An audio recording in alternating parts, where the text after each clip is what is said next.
Happy Janmashtami to everybody. Vasudev Sutam Devam Kanscharu Mardanam Devaki Paramanandam Krishnam Vande Jagadguru. Over 5,000 years ago, in the era named Dwapar Yuga,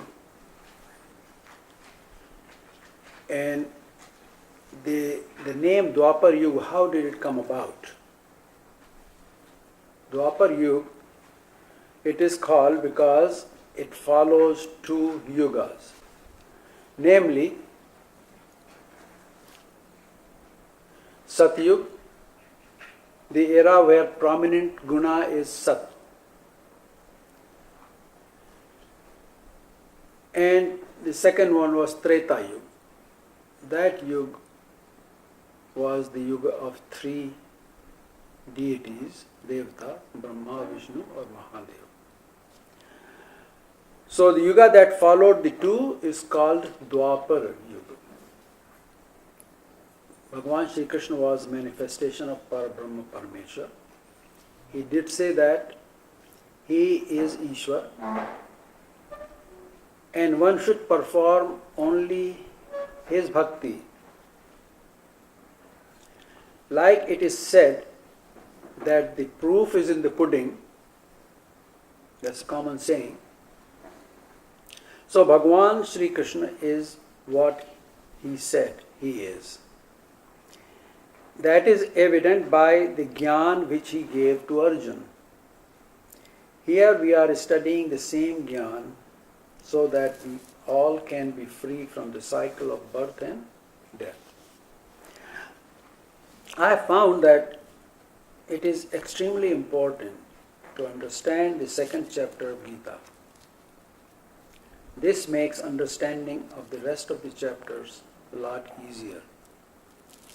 Therefore, I have chosen to go into detail of some of the shlokas here, which is not to say that I will not do the same for the other chapters. It is my hope that I am explaining so properly so that everybody can understand the meaning of these shlokas. In Shlok 47, Bhagavan said, Karman nevadhikaraste. Your right is only in performing karma or work.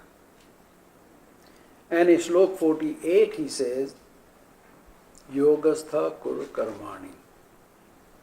That do the works situated in yoga, which is karma yoga, where your mind is in single pointed state and is in the presence of Ishwar.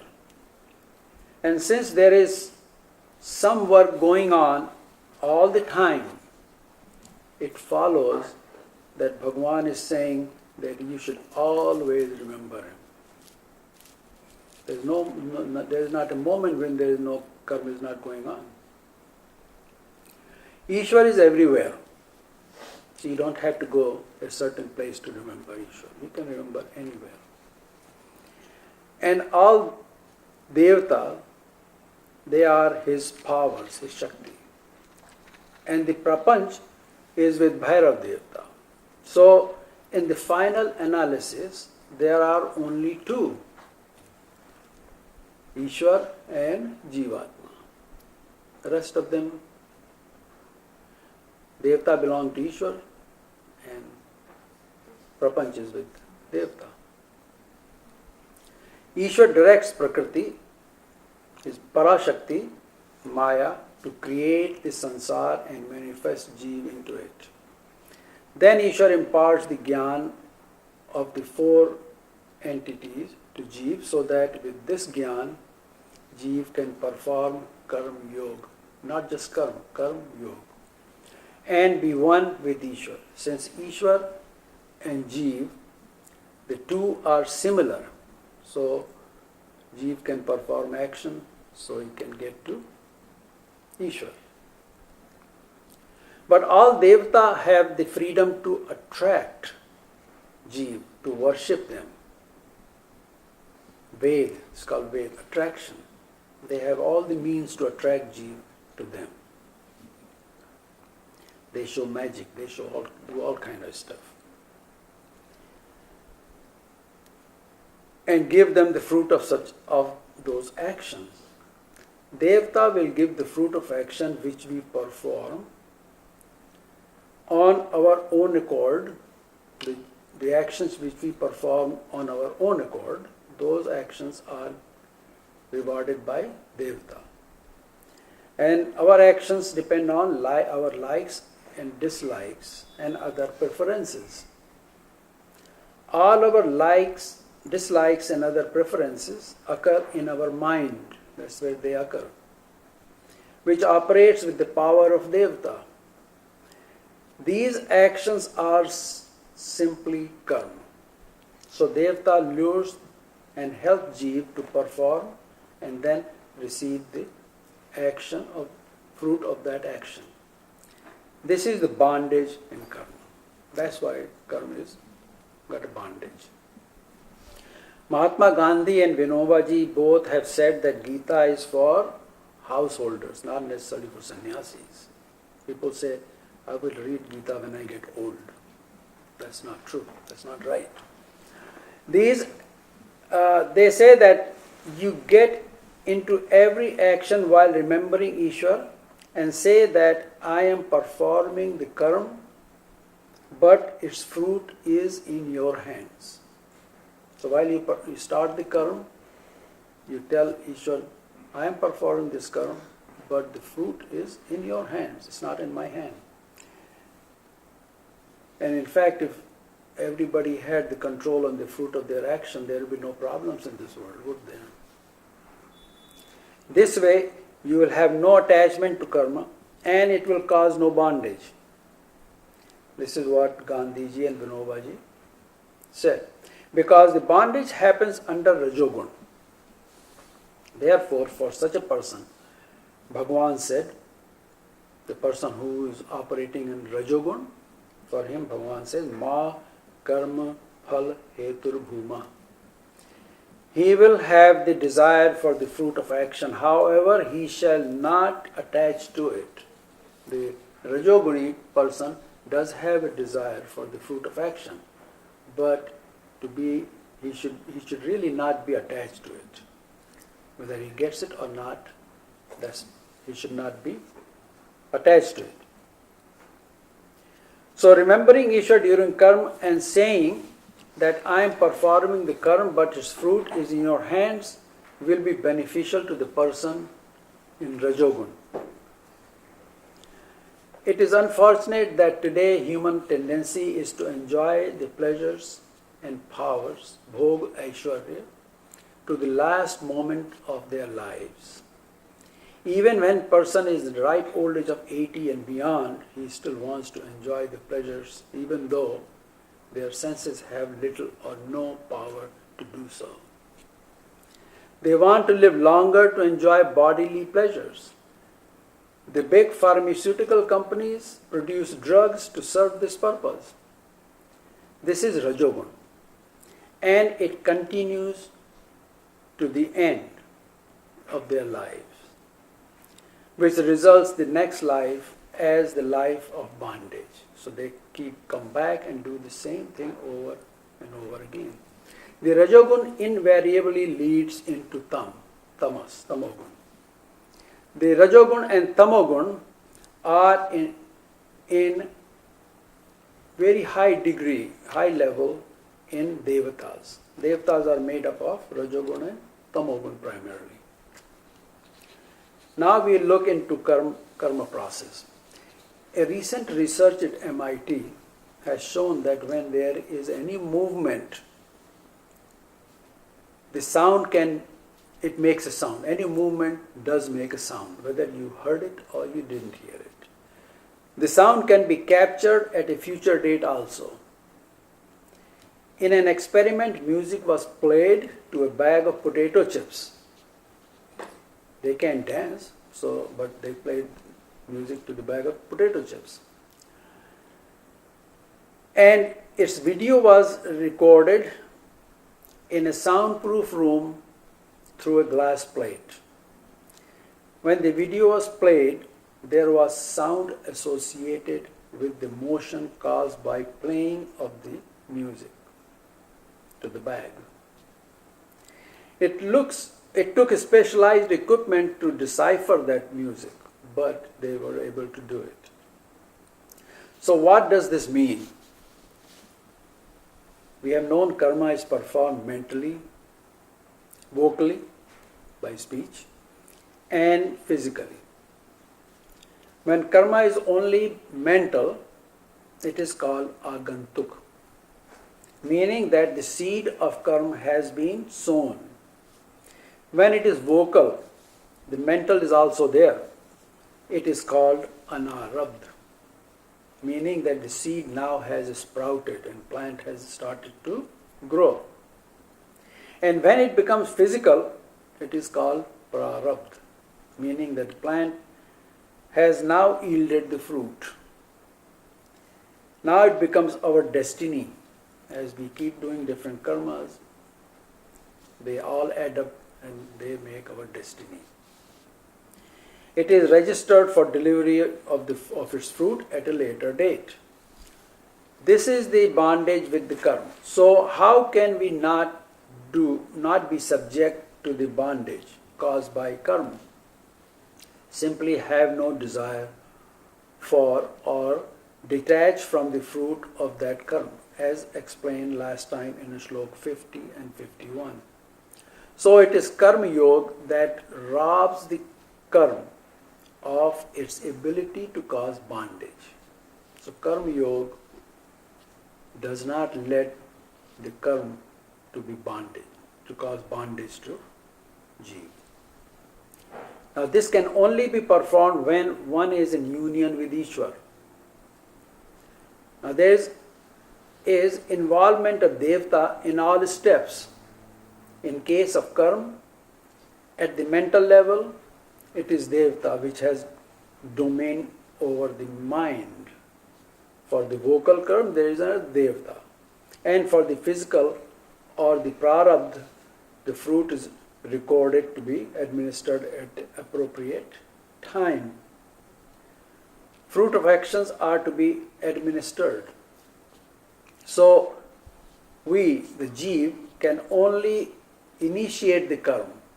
So from this what we understand, we can only initiate the karma. So karman nevadhikaraste ma phaleshu kadachana. Your right is in karma only. This is due to the fact that the mind can be fully developed with all of its powers to think, reason and act. A fully developed mind has got the powers to think and reason and act. But by being the part of Prakriti, it can only act under the three gunas, because Prakriti is three guna. Here Bhagavan is telling us how to act so one does not get and stays tangled up in the Prakriti. When karma is performed under Karma Yoga, although Prakriti is active in the conduct of the karma, it works to meet the requirements laid down by Ishwar under the Karma Yoga.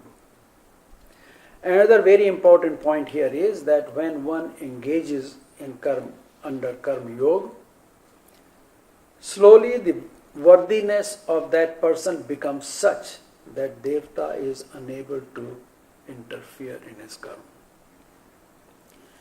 With this introduction, we go to the question posed by Arjun. Arjun asked Bhagavan to tell him the swarup of the sthit prajna. This state is also called Brahmanubhuti, the state in which one experiences the Brahma. Uvacha sthita prajnasya ka bhasha samadhisthasya keshava sthitadhih kim prabhasheta kimasita vrajeta kim. Arjun wanted to find out then that when he comes across someone whose buddhi, pragya, which is called buddhi, is established in Nishkam Karma Yoga. How would he know? We see people every day. How would we identify that this person, particular person, his buddhi is situated and established in Nishkam Karma Yoga? Such a person is also called Sthiti Dhi. The word Dhi means firmly established. This is also called Dhir Purush.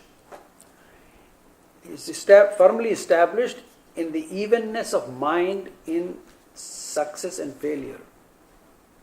In general, most people are fickle-minded. They have desire to achieve many worldly things and are never satisfied. Their pragya is called Chanchal Pragya. The Sthit Pragya goes in samadhi or in trance.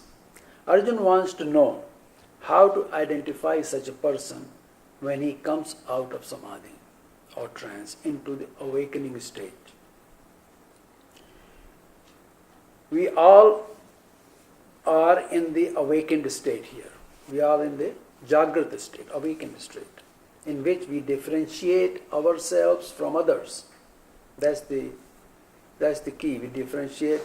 I am me and that other person is somebody else. So we differentiate because we are in Jagrata. We are looking outside. Now Arjuna wants to know 4 things about this person who is Sthita Pragya, who is Sthiti Dhi. First one, what are the characteristics of this person while he is in samadhi? Second, Sthiti Dhi Kim Prabhasheta. When he leaves the state of samadhi and comes into awakened world or Jagrati state, how does he speak? How are his thoughts and what are his thoughts and how he expresses them? That's what we do with the speech. We express our thoughts. Third question was Kimasit. How does it sit? There are some people who can sit for hours without moving. Other people cannot sit still.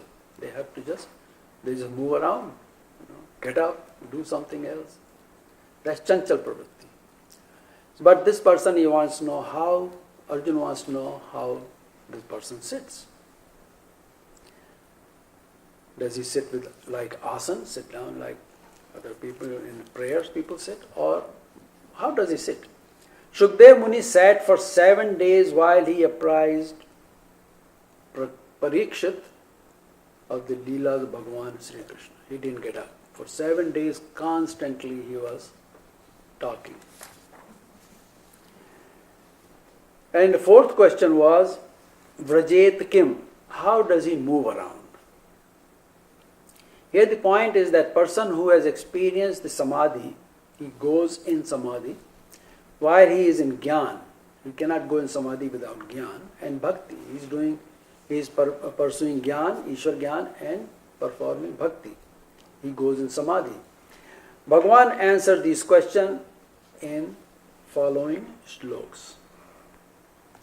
Shri Bhagavan Uvacha Prajahati Yada Kaman Sarvan Parthamanogatan Atmanye Vatmana Tushtaha Sthita Pragyastadochyate.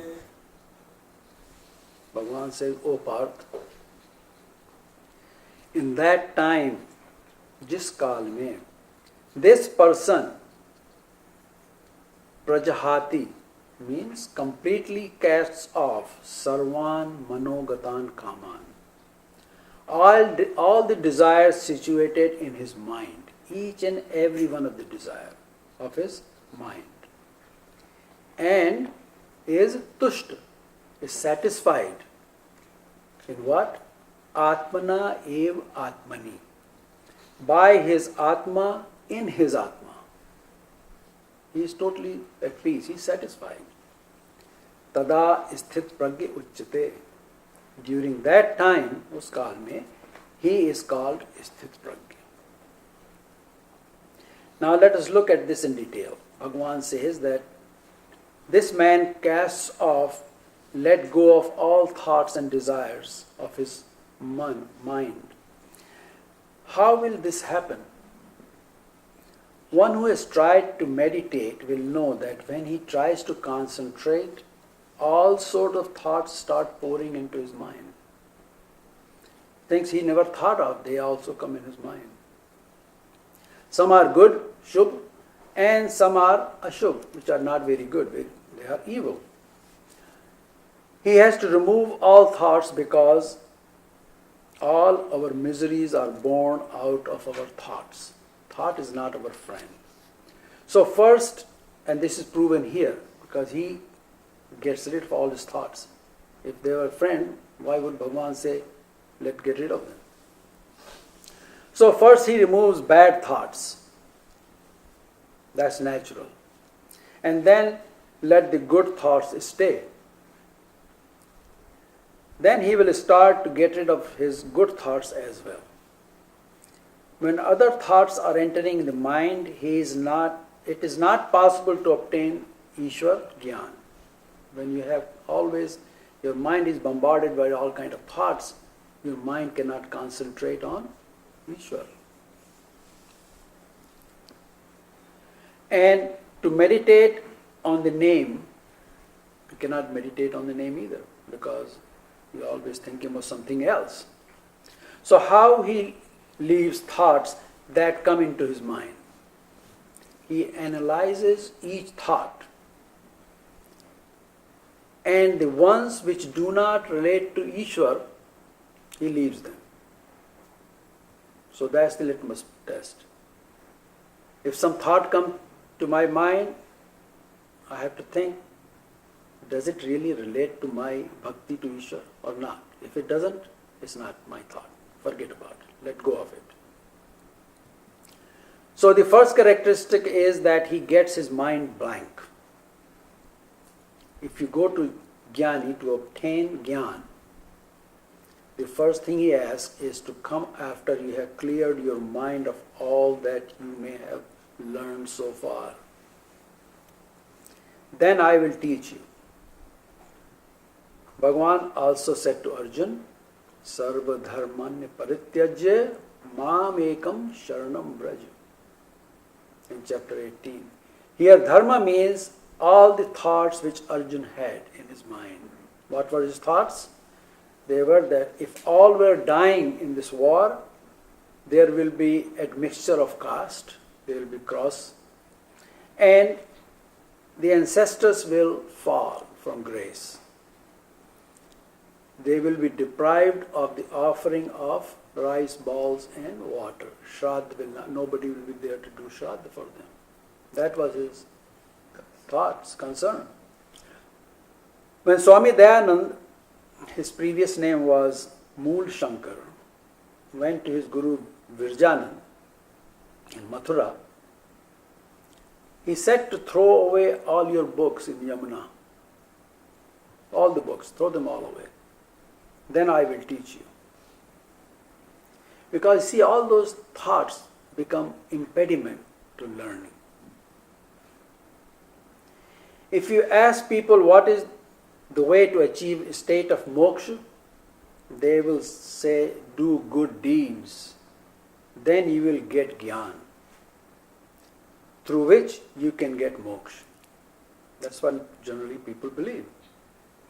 But as we learned in Gita, while performing good deeds or punya, bad deeds or pap also happen. Because sansara is made up of dvand. These bad deeds wash away any good deeds that we did. So then, what good deeds will help us get the jnana? So there is nothing left. It's all blank. If you cook food to feed people, that's good deed. But all the hinsa that happens in the cooking of the food, that washes away whatever good you did. Or you get upset, you get mad, tamogun comes in there, that good deed is washed away. That is why one has to become sthit prajna. One has to get away from both good as well as bad. Both are the cause of bondage since they are associated with the fruit of action.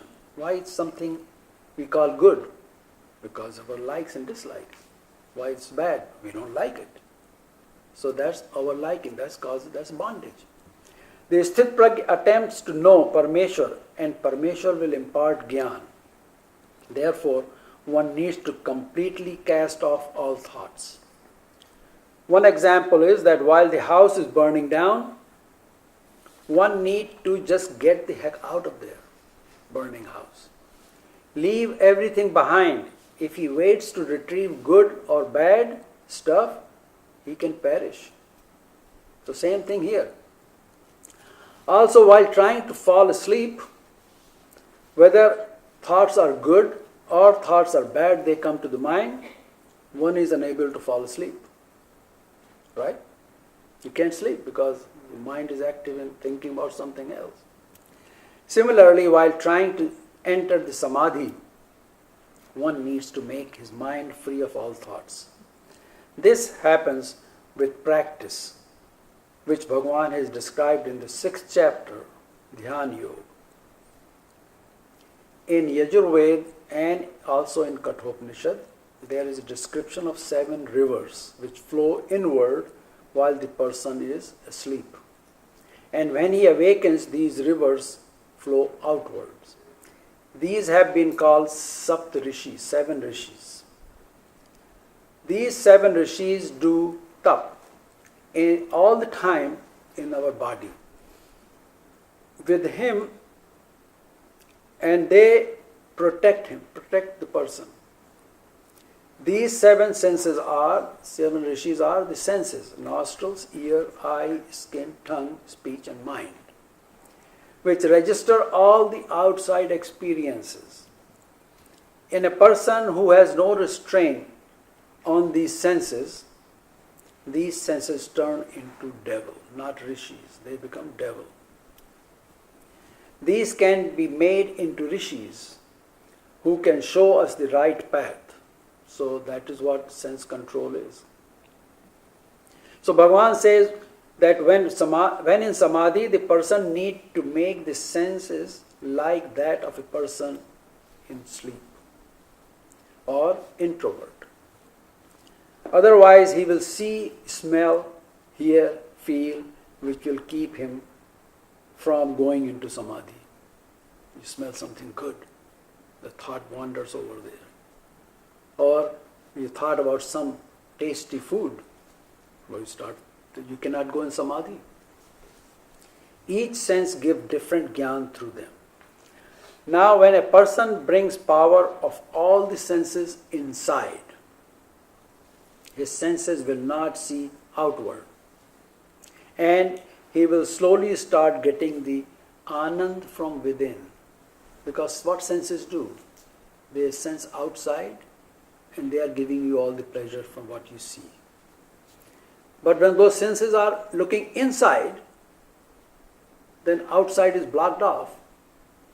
Then through those senses, all that power of mind which was being wasted in looking outside is being used to look inside now.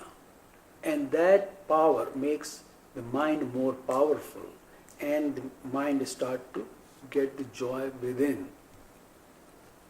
For this Bhagavan says, Prajahati yada kaman sarvan part manogatan. Then what he does? Then he draws pleasure and satisfaction through jnana. Remember, he is pursuing jnana or bhakti. But his senses outside, they are interfering. So he's got to bring all those in. Concentrate all the power, all the energy inside. And then he sees, he gets satisfaction through jnana and bhakti. When senses act outwardly, they repeatedly want to go into their objects. That's the nature of senses. Whereas in samadhi, the joy flows constantly and never ends. Senses looking outside, they see something right now. Next moment they see something else. So it's fractured situation.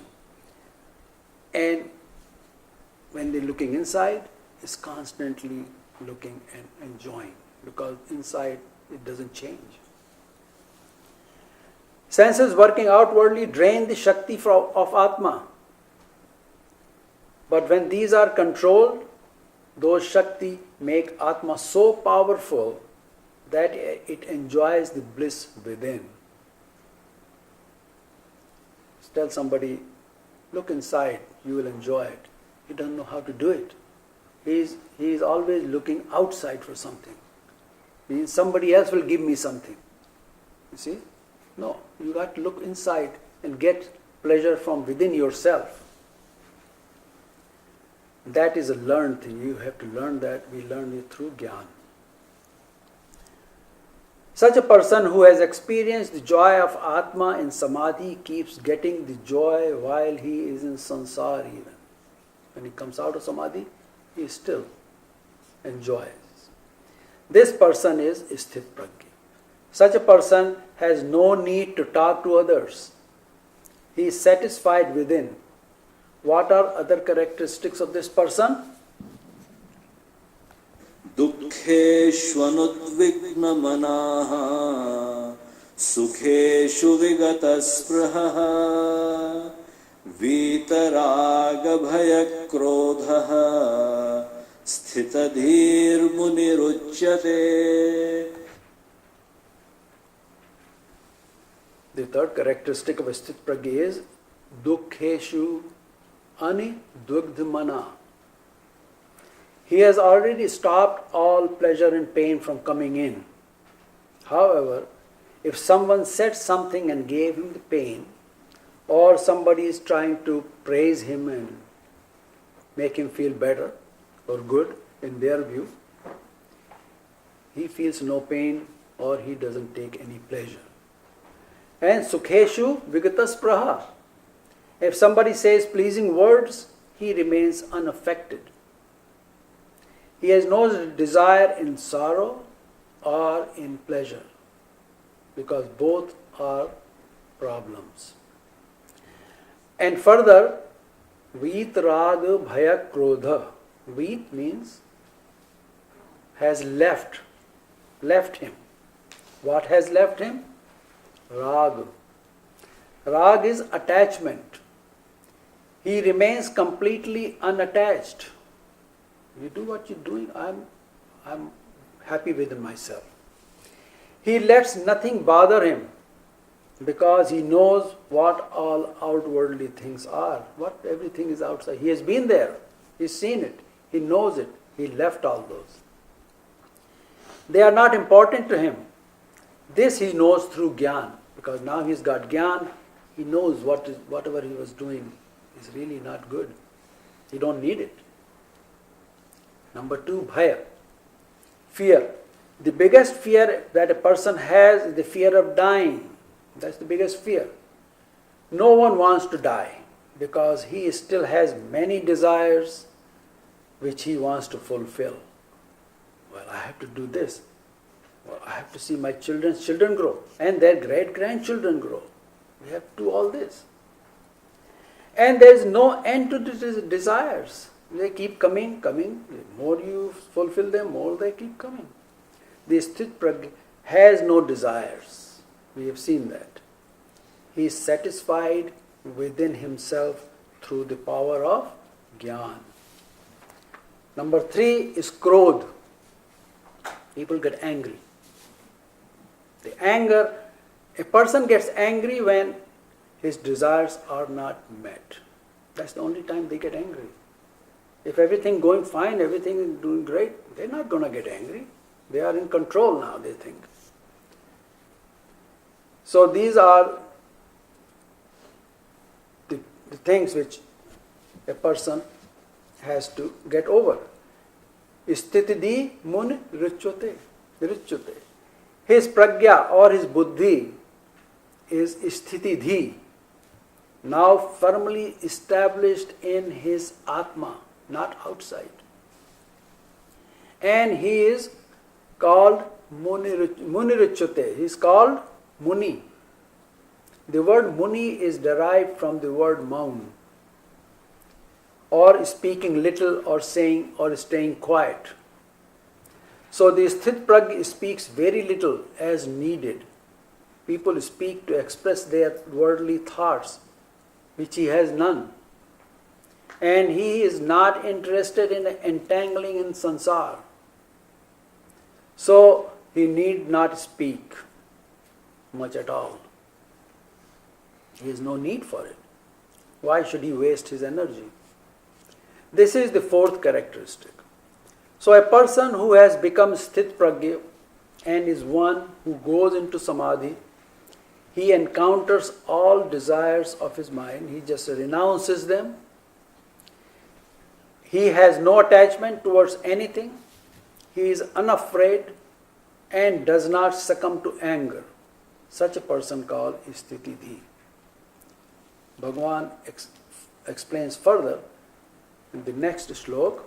Yassarvatranabhisnehah tattatrapya shubhashubham nabhinandati nadveshti tasya prajna pratisthita.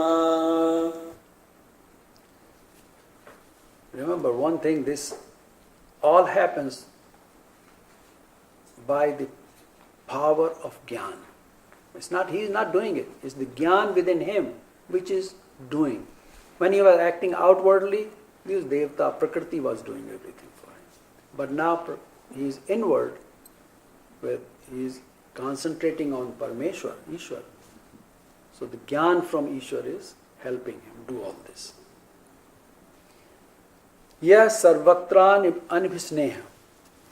There is a word called abhisneha, which means affection or love or attachment. So anibhisneha means lacking of these three. So yah, he who is sarvatra, everywhere, anibhisneha, unattached, and shubha shubham prapya nabhinanti nadveshti. He does not rejoice when he receives good and is not vexed when he comes across evil. He knows this is Prakriti, it's going to happen. Prakriti has both good and evil, side by side. And this he learned from Jnana. He has risen above these, good or bad, he has risen above both of these. He takes nothing personally. So the sthit prajna, while in samsar, lives as if he is not in it. He does not give any importance to someone if someone sings his praise or says bad things about him. He knows it is the swabhav of the jeev. He can't help himself. It is his swabhav.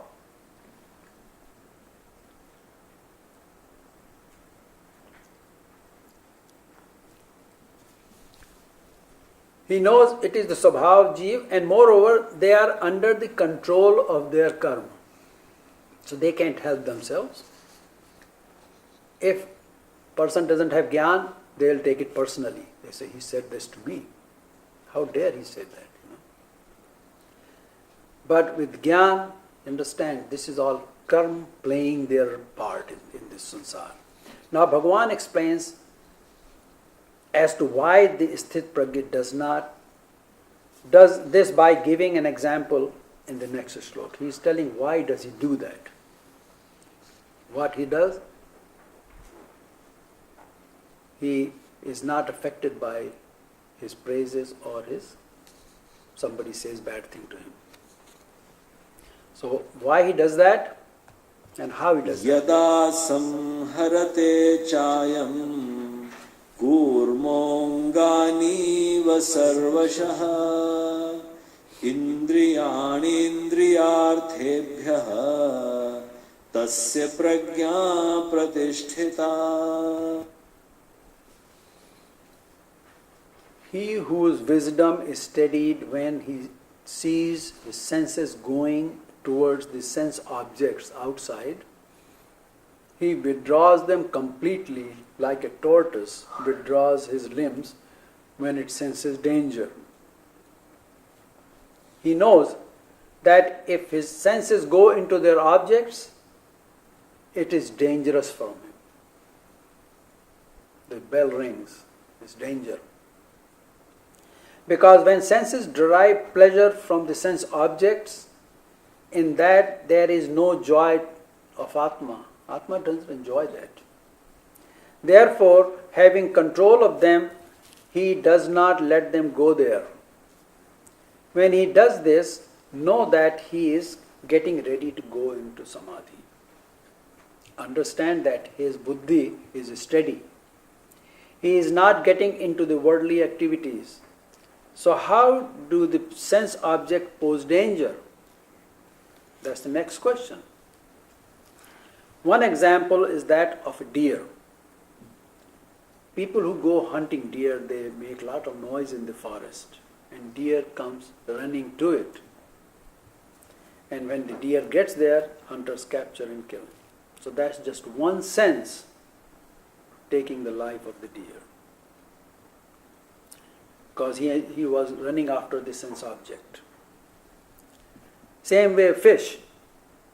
Put some bait and the fish has got that rasana taste and smells everything and goes there, and as soon as he bites, he's hooked.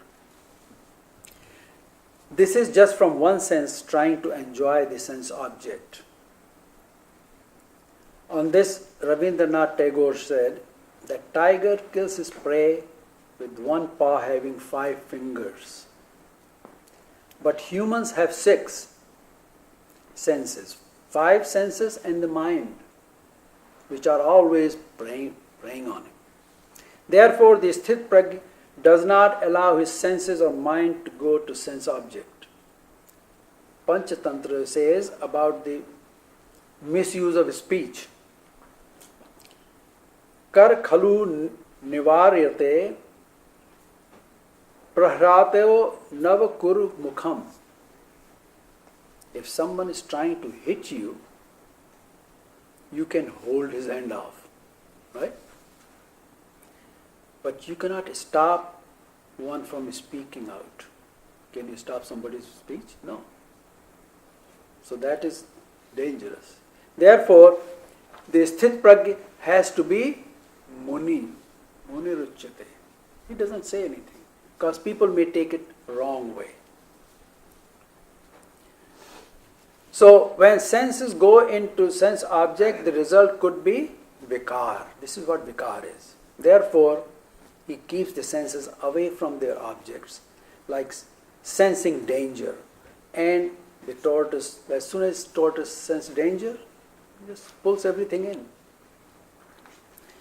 Now that happens when you remove the senses from their object. What will happen when you remove the senses from their objects? The ras, or the longing for their pleasure, and the taste does remain. You can close your eyes, you can put your ears, close your ears and everything, but you have not removed the taste or the pleasure which the mind remembers. The eyes see this, they still know what is good looking, what is poor looking, whatever it is. For example, a person practicing penance and austerity, a tapasvi, living in sansar, is exposed to all worldly objects. He sees everything. Now if he moves himself to the forest for tapasya, for tap, what will happen? This way he is removing his senses away from the sense objects, correct? So by doing this, does he become sannyasi? No. Because now moved from their objects, the senses will be longing more and more for them. Their desire goes higher, much more, much higher.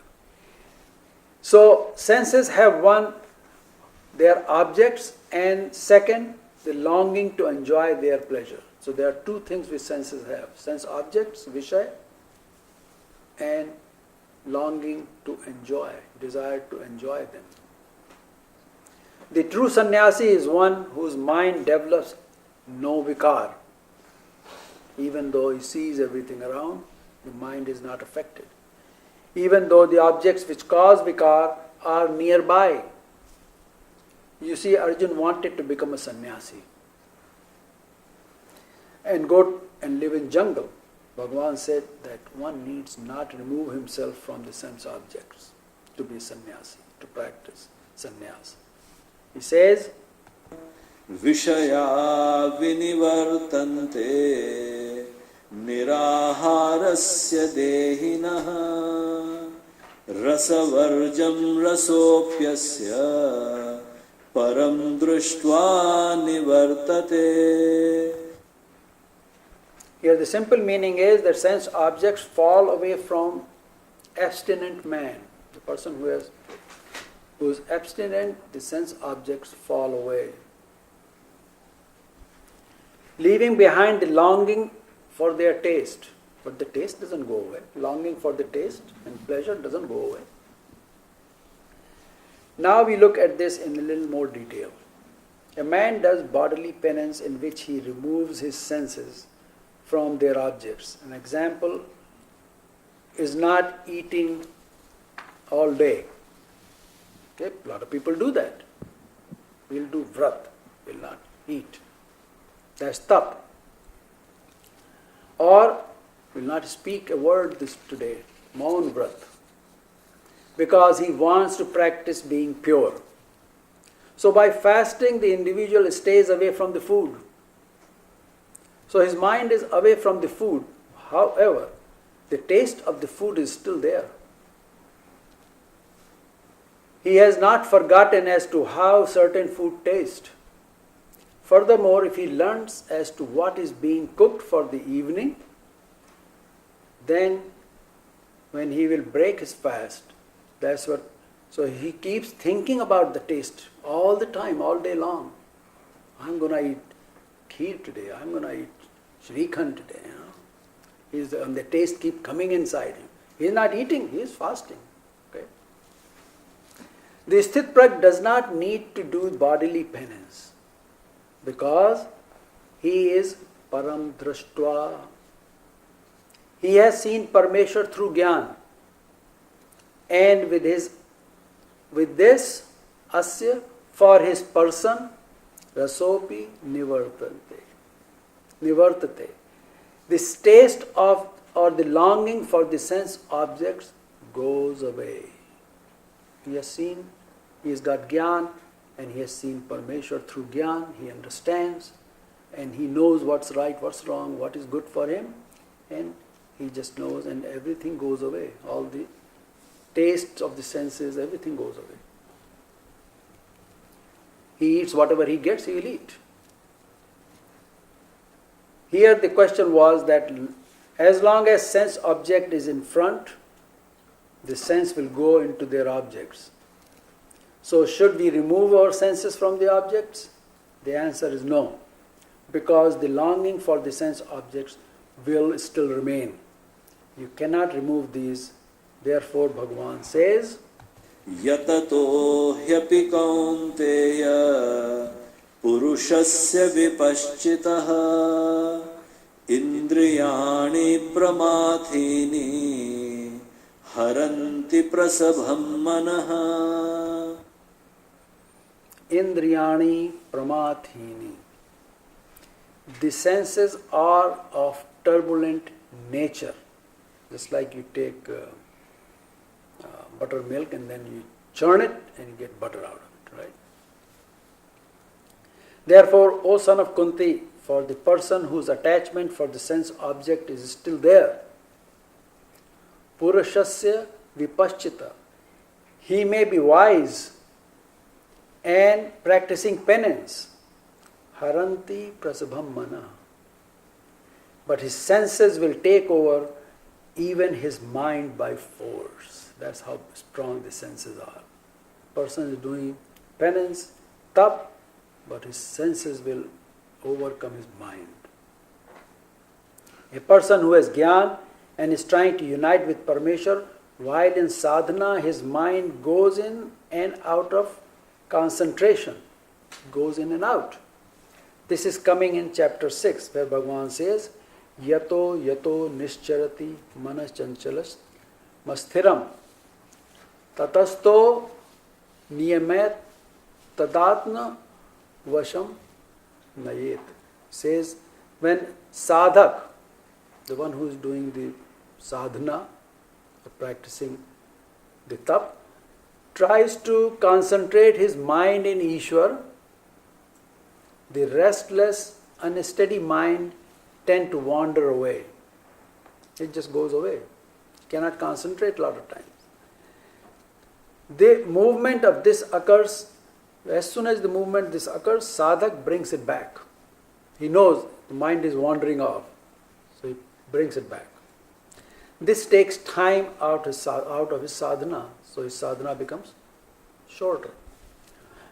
With practice, he gets his mind steady.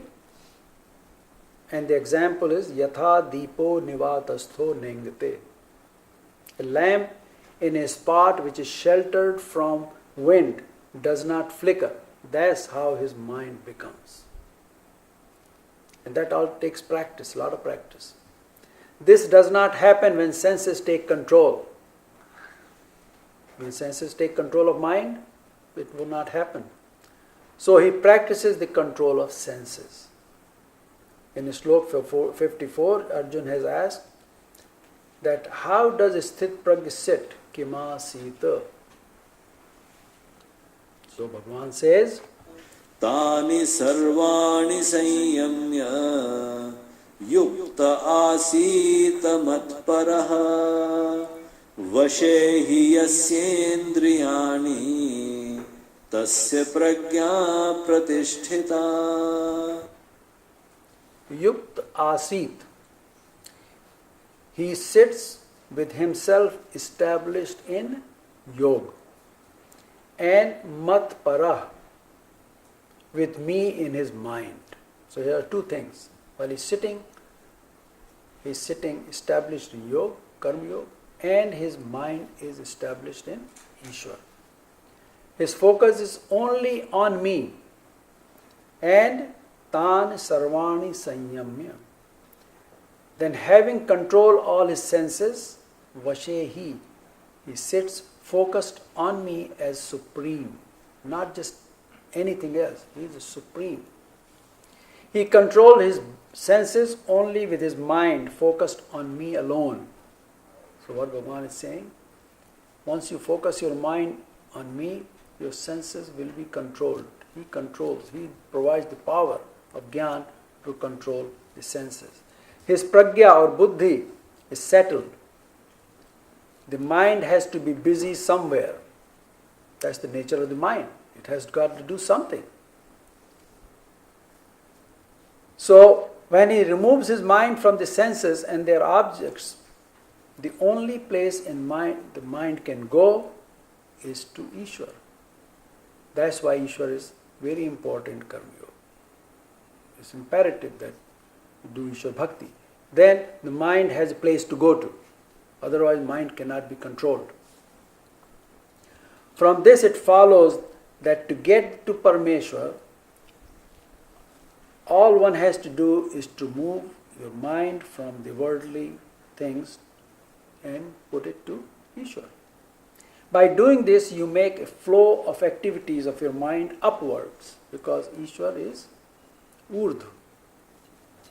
Such a mind is a friend. The mind which moves us upwards is our friend. The mind engaged in worldly activities is our enemy. This is coming in chapter 6. Uddharet atmana atmanam natmanam apasadet. Atmaiva hyatmano buddhir bandhur atmaiva ripuratmana. Here Atma is referring Atma for man, mind. A man should uplift himself by his mind, and should not let it become weak. Because his Atma, the man, alone is his friend. That's the only friend he has got. And verily, once his enemy too. It's a two-edged sword. So, a mind in union with Ishwar uplifts the jeev and is the friend of Jeev. On the other hand, a mind engaged in the enjoyment of the sense objects is drag on Jeev. It drags down and is the enemy of Jeev. Adhapatan.